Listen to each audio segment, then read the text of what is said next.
Assalamualaikum dan selamat sejahtera.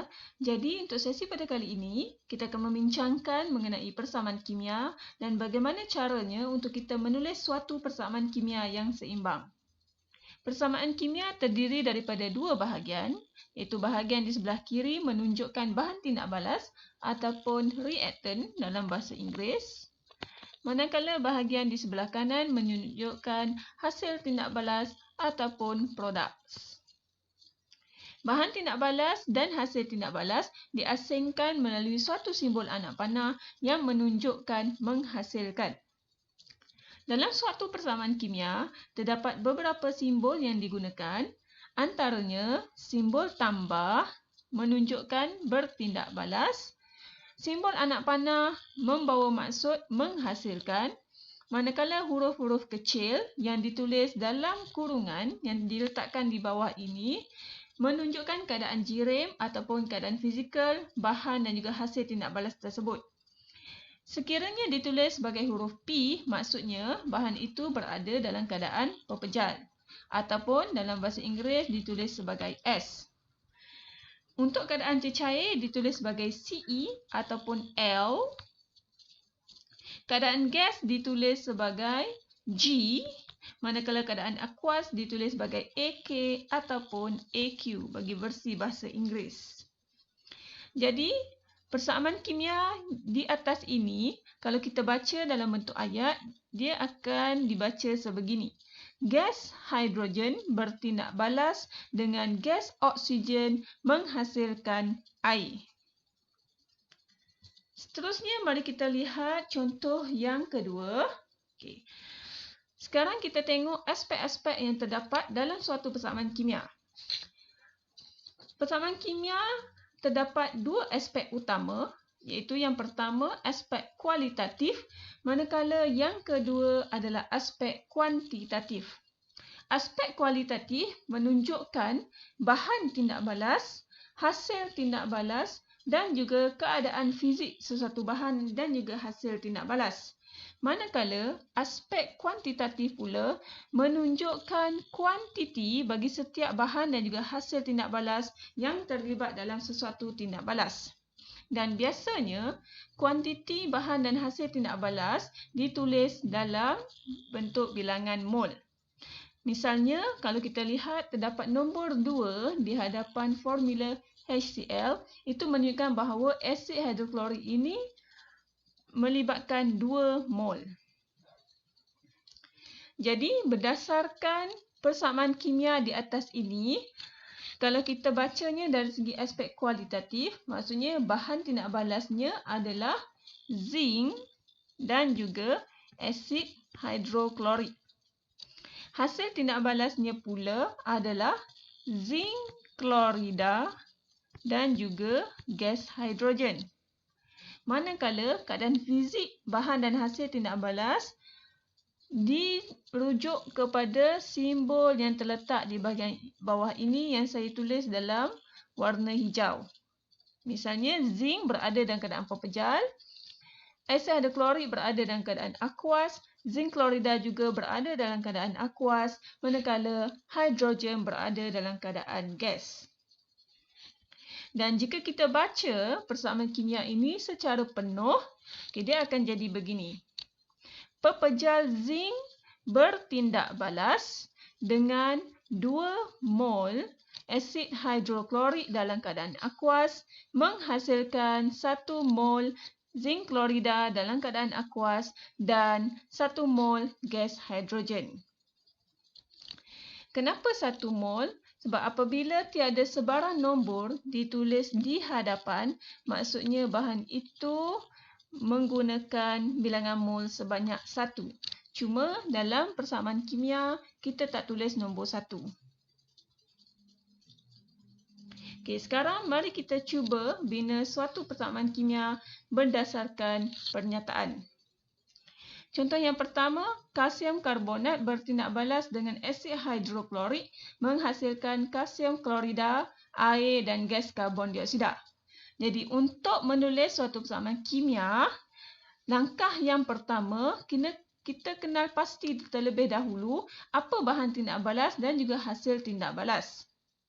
Jadi daripada ayat ini, bahan tindak balas kita adalah kalsium karbonat dan asid hidroklorik.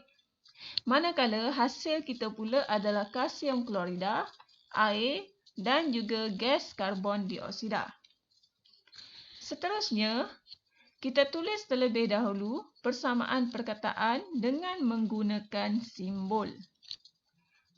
Jadi simbol bertindak balas itu kita tukarkan kepada simbol tambah, menghasilkan digunakan simbol anak panah.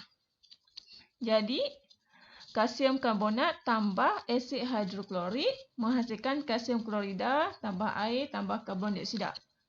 Seterusnya, kita tulis semula semua persamaan perkataan tadi dengan menggunakan formula kimia bagi setiap bahan dan juga hasil tindak balas. Kalsium karbonat formulanya adalah CaCO3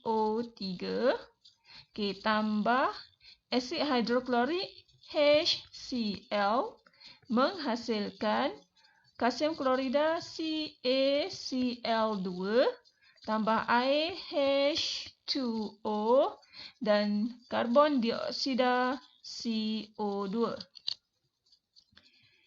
Seterusnya, langkah yang terakhir kita perlu seimbangkan persamaan kita dengan menyamakan bilangan atom bagi setiap unsur yang terdapat dalam persamaan kimia tersebut.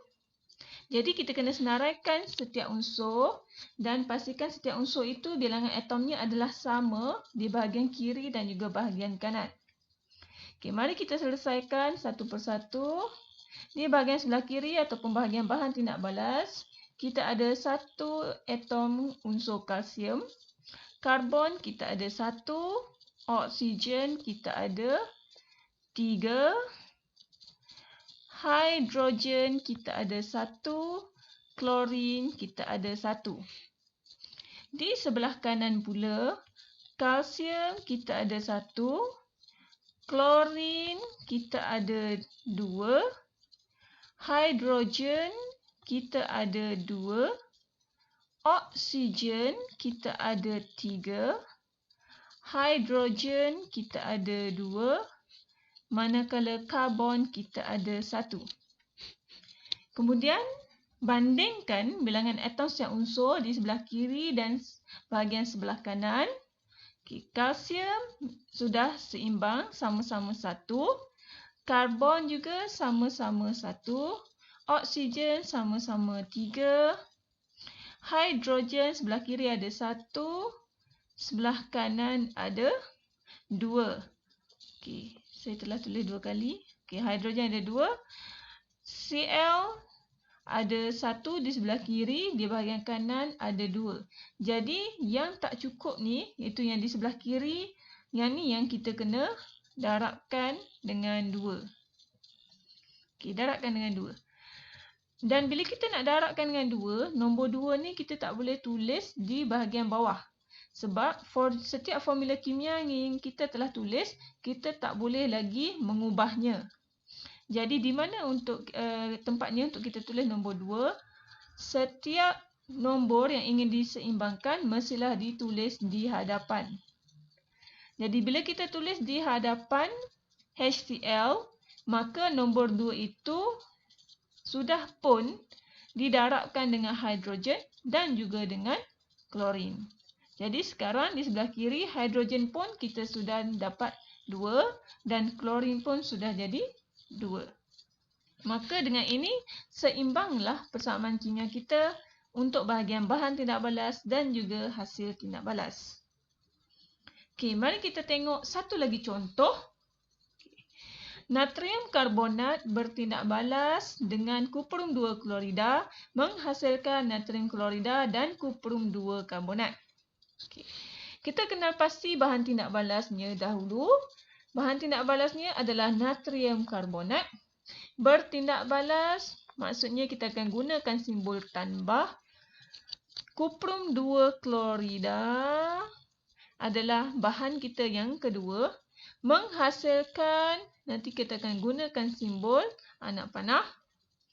Natrium klorida adalah hasil yang pertama dan akan guna simbol tambah. Kuprum 2 karbonat adalah hasil yang kedua.